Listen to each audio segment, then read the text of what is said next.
ایک زندہ لاش کی طرح پھر رہا ہوں۔ تھوڑی دیر کے لیے دل بہل جاتا ہے، پھر وہ آنکھوں کے سامنے آ جاتا ہے۔ اس موقع پر کچھ لوگوں نے بہت منفی کردار ادا کیا اور سوشل میڈیا پہ کیا کیا میرے ملک کے انسانیت ہی بھول گیا ہے۔ میرے بیٹے کی لاش میرے سامنے ہر وقت نظر آتی رہتی ہے، اور کوئی کہہ رہا ہے خواب جھوٹا بیان کیتا سوں، کوئی کہہ رہا ہے بیان کرنے والا کوئی جھوٹا ہے ہی، کوئی کہہ رہا ہے قرآن خوانی کیوں کیتی سوں، یہ تو حرام ہے، کوئی کہہ رہا ہے دعا کیوں کروائی سوں۔ سارا حلال حرام ایتھے ہی رہ گیا، اور صرف لائک لینے کے لیے جھوٹی خبریں، چند پیسے اکٹھے کرنے کے لیے بڑے ہو۔ دل ہی تو ہے نہ سنگ و خشت، درد سے بھرنا آئے کیوں، اور تم مجھے اور رلا رہے ہو۔ شرم ہی نہیں آتی لوگ کم بختاں چار ٹکے یا سستی شہرت لین واسطے۔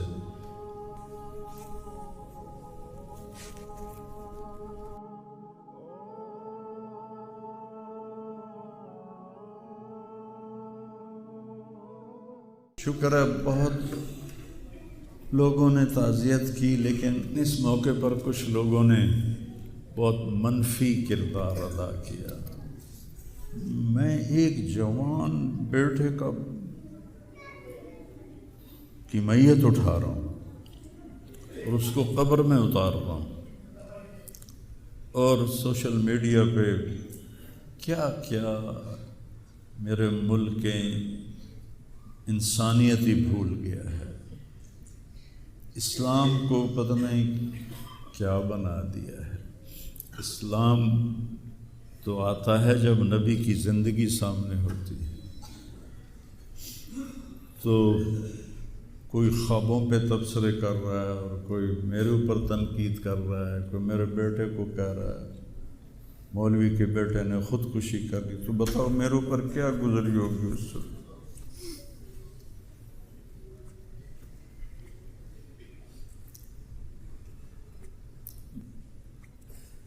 حضرت عمر ابن ابسہ سے پوچھا یا رسول اللہ، سب سے اعلیٰ درجے کا اسلام کیا ہے؟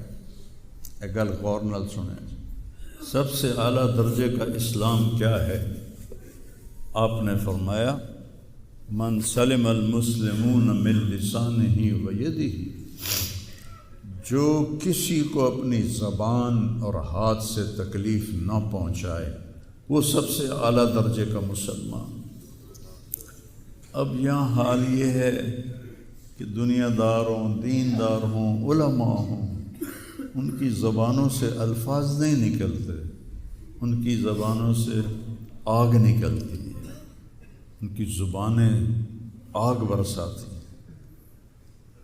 تو جب زبان آگ برسائے گی تو دل نفرت سے بھرا ہوگا، لیکن میں نے کہا یا اللہ، میں نے تجھ سے وعدہ کیا تھا کہ میں اپنی وجہ سے کبھی کسی سے نفرت نہیں کروں گا، کسی سے بغض نہیں رکھوں گا، کسی سے قطع تعلق نہیں کروں گا۔ آج مجھے یہ وعدہ پورا کرنے میں زور لگانا پڑ رہا ہے کہ ایک طرف مجھے اپنے بیٹے کی لاش نظر آتی ہے، ایک طرف ان نادانوں کے تبصرے نظر آتے ہیں۔ میں کسی کا نام نہیں لیتا، بھرا پڑا سوشل میڈیا، اور اتنی جھوٹی خبریں، اتنی جھوٹی خبریں، اتنی جھوٹ، زخم پہ مرہم لگاتے ہیں یا نمک چھڑکتے ہیں، اور وہ اسلام سمجھ کے کر رہے ہیں۔ میرے بیٹے کی لاش میرے سامنے ہر وقت نظر آتی رہتی ہے، اور کوئی کہہ رہا ہے خواب جھوٹا بیان کیتا سوں، کوئی کہہ رہا ہے بیان کرنے والا کوئی جھوٹا ہے ہی، کوئی کہہ رہا ہے قرآن خوانی کیوں کیتی سوں، یہ تو حرام ہے، کوئی کہہ رہا ہے دعا کیوں کروائی سوں۔ سارا حلال حرام ایتھے ہی رہ گیا۔ ایک زخمی باپ کے زخم پر پھنبا رکھنے کی بجائے میں نے بڑے انسان زندگی میں صدمے دیکھتا ہے، ناگواریاں دیکھتا ہے، میں نے بڑی بڑی ناگواریاں دیکھی، لیکن عاصم کی ناگواری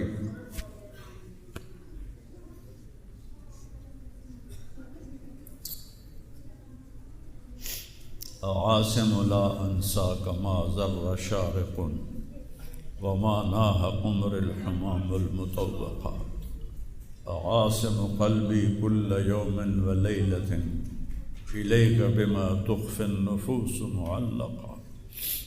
یہ حضرت عبداللہ بن ابو بکر کے اشعار ہیں جو میں نے تھوڑی تبدیلی کے ساتھ آپ کو ذکر کیے ہیں کہ اے عاصم، جب تک سورج چمکتا رہے گا تیری یاد میرے اندر تازہ ہوتی رہے گی، میں تمہیں کبھی بھلا نہ پاؤں گا۔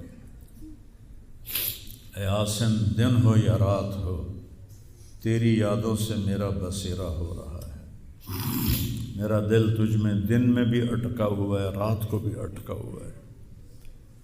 یہ اس وقت میری حالت ہے۔ تو میں اس کانپتے ہاتھ کو دیکھتا ہوں، پھر یہ شعر پڑھتا ہوں، ترکت اباک مرعشۃ یدا، تو نے کس حال میں باپ کو چھوڑا کہ اس کے ہاتھ کانپ رہے ہیں، وَأُمُّكَ لَا تُسِيغُ لَهَا شَرَابًا، اور تیری ماں کا سینہ اتنا گھٹ گیا ہے کہ اس کے اندر پانی بھی نہیں جا رہا جو سب سے آسانی سے چلا جاتا ہے۔ یہ کیفیت ہو ماں باپ کی، اور کوئی مولانا اٹھ کے تبصرے کر رہا ہو، کوئی مفکر اٹھ کے تبصرے کر رہا ہو، بتاؤ میرے اوپر کیا گزری ہو۔ اس لیے میرے نبی نے فرمایا کہ زبان کو روکنا ساری شریعت کا خلاصہ ہے۔ دین بیان کرتے ہوئے جن کی زبانیں زہر بن جائیں اور شعلے برسائیں، ان کو بھگتنا پڑے گا آخرت۔ میں نے اپنا حصہ معاف کر دیا، میں کہ یا اللہ میں نہیں چاہتا میری توبہ کہ میری وجہ سے تیرے محبوب کے کسی امتی پر کوئی تکلیف آئے، میں نے سب معاف کر دیا۔ لیکن اللہ کا نظام تو چلتا ہے پھر،